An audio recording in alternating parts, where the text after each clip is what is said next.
11 ans après sa délocalisation en Tunisie, la Banque africaine de développement est de retour à son siège statutaire à Abidjan, la capitale économique ivoirienne.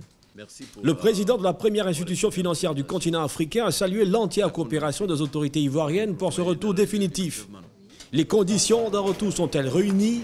Sur la question, Donald Kaberuka s'est voulu sans équivoque. Nous n'avons jamais demandé des conditions parfaites. Parce que l'Afrique est ce qu'il est. Donc, me demander si aujourd'hui les conditions en Côte d'Ivoire sont parfaites, je ne sais pas un pays en Afrique où ces conditions sont parfaites. Mais les conditions en Côte d'Ivoire aujourd'hui sont suffisantes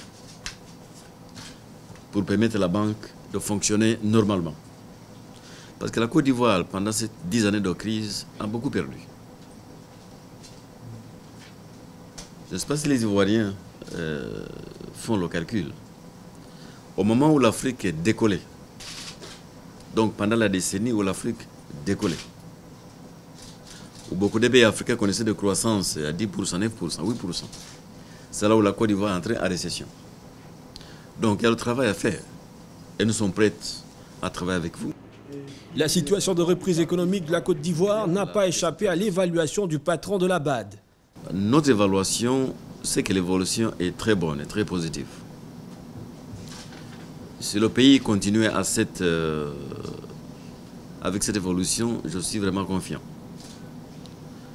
Mais il y a beaucoup de travail à faire. Pendant la crise, il y a eu beaucoup d'immigration de la campagne dans les zones urbaines. Il y a beaucoup de secteurs qui ont souffert. Donc il faut rattraper le temps perdu. Mais je pense que ce que j'ai vu en termes de chiffres nous donne confiance. Donc, il faut le travail dans les infrastructures, réhabiliter tout le tissu économique, et surtout le tissu du secteur privé, la dette intérieure, les arriérés intérieurs, qui frappent souvent sérieusement les entreprises. Mais tout cela, nous allons travailler ensemble avec le gouvernement pour les aider à les juguler. La Banque africaine de développement se porte bien. En 10 ans, elle a triplé son capital, passant de 32 milliards de dollars en 2003 à 100 milliards de dollars en 2014.